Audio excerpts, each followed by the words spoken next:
نحمده ونصلي على رسوله الكريم اما بعد بسم اللہ الرحمن الرحیم السلام علیکم ورحمۃ اللہ وبرکاتہ۔ شرعی تقاضا پورا کرنے کے نہایت ضروری آداب۔ ہم بستری کے شرعی آداب کیا کیا ہے؟ ہم بستری سے پہلے کیا کرنا ضروری ہے؟ ہم بستری کے بعد کرنے والے ضروری کام۔ محترم ناظرین، جو آدمی نفس کی خواہش پوری کرتا ہے اس کا دل سخت ہو جاتا ہے، سوائے ہم بستری کے کہ یہ دل کو صاف کرتا ہے، اور اسی لیے انبیاء کرام نے کیا ہے۔ دوران مباشرت اگر مرد کا انزال جلد ہو جاتا ہو تو اسے چاہیے کہ چنے زیادہ کھایا کرے۔ مباشرت کے دوران مرد کا عضو ڈھیلا ہو جاتا ہو تو اسے چاہیے کہ مباشرت سے پہلے کچھ دیر سو جایا کرے، یعنی نیند پوری کر کے مباشرت کیا کرے۔ محترم ناظرین، پہلے ہم بات کر لیتے ہیں کہ شرعی تقاضا پورا کرنے سے پہلے یعنی ہم بستری سے پہلے کیا کرنا ضروری ہے۔ سمجھداری کا تقاضا یہی ہے کہ عورت کو چاہیے کہ دو الگ الگ مگر صاف کپڑے اپنے پاس، جب اس کا شوہر مجامعت سے فارغ ہو جائے تو ایک کپڑا اسے تھما دے جس سے وہ اپنی صفائی کر سکے، پھر عورت دوسرے کپڑے سے اپنی صفائی خود کرے۔ اگر ان کے پہنے ہوئے کپڑوں میں جنابت کا کوئی اثر نہ پہنچا ہو تو وہ ان کپڑوں میں نماز بھی پڑھ سکتی ہیں۔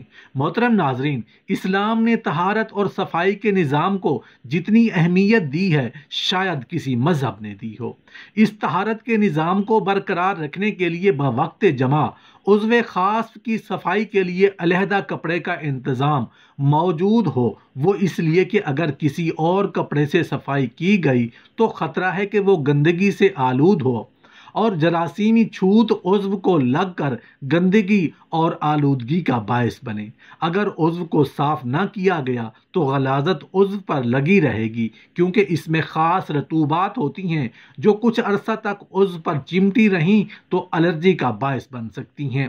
دوسری مرتبہ ہم بستری کرنے کے لیے ضروری ہے کہ عضو کو بالکل صاف کیا جائے۔ دوبارہ ہم بستری کرنا مقصود ہو تو عضو خاص کو دھو لیا جائے۔ مختلف اتباع کا کہنا ہے کہ ایسا کرنے سے عضو میں توانائی آتی ہے اور از سر نو چستی پیدا ہوتی ہے۔ دراصل ہم بستری سے قبل عضو مخصوص میں سختی نہ ہونا اس بات کی علامت ہے کہ عضو مخصوص میں دوران خون تو ہے لیکن صرف اس کی تندرستی برقرار رکھنے کے لیے، لیکن جب ہم بستری کا خیال پیدا ہوتا ہے تو خون بکثرت عضو مخصوص کی شریانوں میں پھیل کر اسے پھیلا دیتا ہے اور سخت کر دیتا ہے۔ چونکہ دوران خون کی زیادتی کی وجہ سے عضو مخصوص کی حرارت بڑھ جاتی ہے اور بڑھی ہوئی حرارت منی کو پتلا کر دیتی ہے، اس لیے ایک ہم بستری کے کچھ وقفے کے بعد عضو کو دھو لیا جائے تو حرارت معتدل ہو جاتی ہے اور صورت انزال نہیں ہوگی، وقفہ بڑھے گا اور لذت بھی برقرار رہے گی۔ اگر ہم بستری کے وقت پیشاب کا شدید تقاضا نہ ہو تو خواہ مخواہ پیشاب نہ کریں، ورنہ عضو کا انتشار جلد ختم ہو جائے گا۔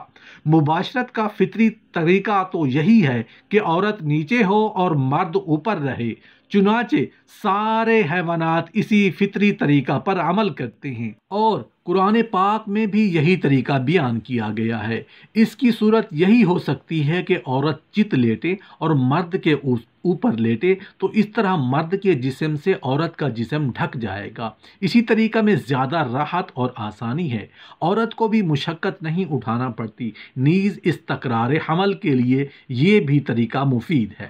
شیخ اور رئیس کے نزدیک جماع کی تمام شکلوں میں بری شکل یہ ہے کہ عورت مرد کے اوپر ہو اور مرد نیچے چت لیٹا ہو، کیونکہ اس صورت میں منی مرد کے عضو میں باقی رہ کر متعفن ہو کر اذیت کا باعث ہوتی ہے۔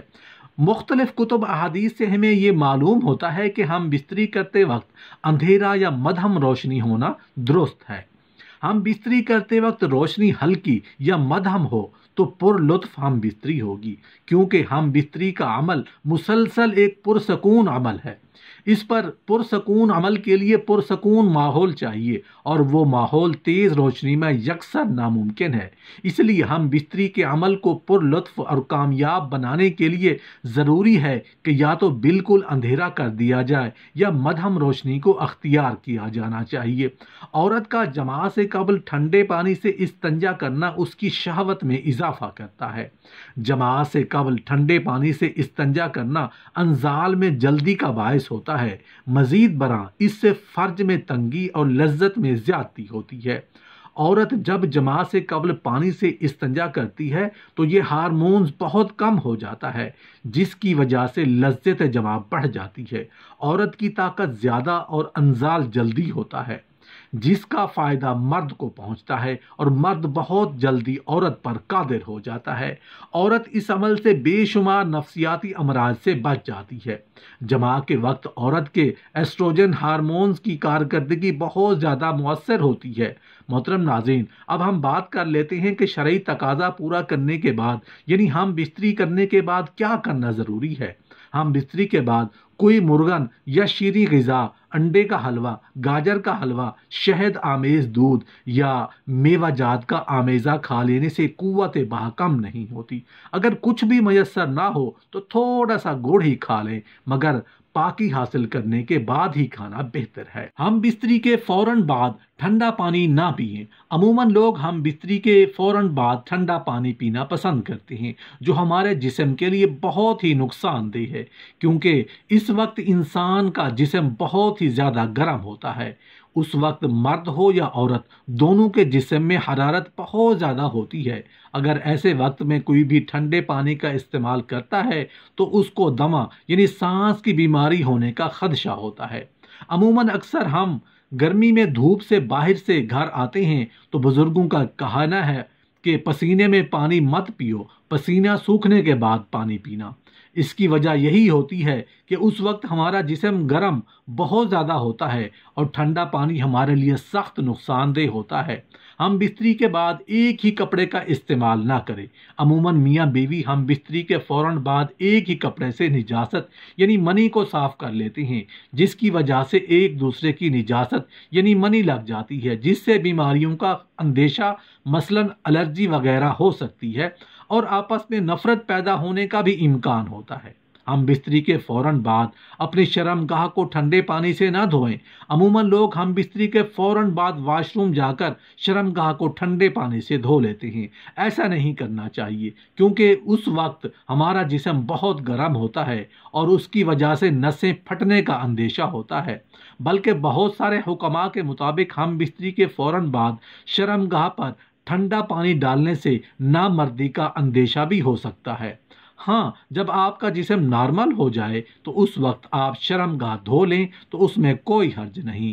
ہم بستری کرنے کے فوراً بعد پیشاب کرنے مت جائیں۔ کچھ خواتین کا کہنا ہے کہ ہمارا حمل نہیں ٹھہرتا، تو ایسی خواتین کو چاہیے کہ ہم بستری کے فوراً بعد پیشاب کرنے مت جائیں، کیونکہ ہم بستری کے وقت بچہ پیدا کرنے والے جراثیم عورتوں کی شرمگاہ میں جاتے ہیں۔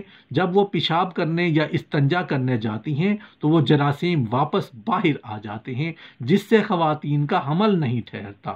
اس لیے خواتین کو چاہیے کہ وہ ہم بستری کے بعد کم از کم 15 سے 20 منٹ تک لیٹی رہیں، اور وہ اس کے بعد ہی استنجا یا پیشاب کی حاجت ہو تو جائیں، تاکہ جو مادہ یا جراثیم اندر گیا ہے وہ باہر نہ آنے پائے۔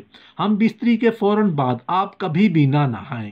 عموماً لوگ ہم بستری کے فوراً بعد نہانے چلے جاتے ہیں، حالانکہ اس وقت جسم میں حرارت بہت زیادہ ہوتی ہے۔ ایسے میں اگر آپ اپنے جسم پر ٹھنڈا پانی ڈالو گے تو یہ بھی آپ کے جسم کے لیے بہت نقصان پہنچا سکتا ہے۔